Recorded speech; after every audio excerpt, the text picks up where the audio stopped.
TV.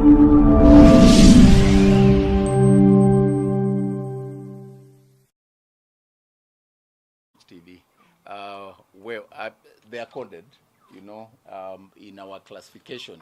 Obviously, because we know the song is of a sexual nature, we would rate it for dots, but we wouldn't ban it because it's coded. Just the same way we had challenges with Kwangwaru.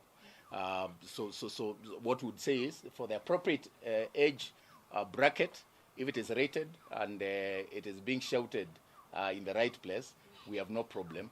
I have a problem with telling my 12-year-old what Wamlambez and Wamnyonyez mean, and so I don't want it to come to the public space where my children will be asking me that. Just the same thing we had with some of the songs, but it's coded, thankfully. That, you know, when people shout Wamlambez, Wamnyonyez, you don't get it until you dig deeper to know what it is. Even me, I took time to understand. But this thing is so dirty. How I wish the hype that you put on Wamlambez and Wamnyonyez was put on something positive. You know, it almost sounds like the way we go and God is good. And now it has even overtaken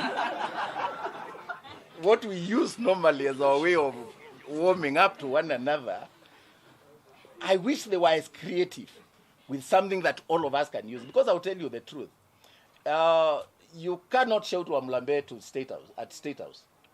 And if you really want to create content that has meaning, create content that the president can shout, the CEO can shout, the man on the street can shout, the pastor in the church or the clergy in the mosque will shout. If it is just for a certain group, I can tell you, the entire youth population can shout Wamlambez. It is not translating to money. There is no money. And the guy is getting space in the media, but it's not translating to money. I can tell you, when we invited Henry Disagu here because of his comedy, witty comedies on YouTube, and we awarded him 200,000, and Google gave him a certificate honoring him for his creativity and reaching the 100,000 subscribers on YouTube. When the DP saw that, he called him, and I'm sure he also left with something from there. But the guy of Takataka sat here with us also in a press conference, left here forlorn and with his head low, and has never been called by anybody. So you can shout and get the entire youth population shouting Wamlambez. But I can tell you, will never become rich because of Wamlambez. And these are the issues we are discussing. So hype, but translating to what?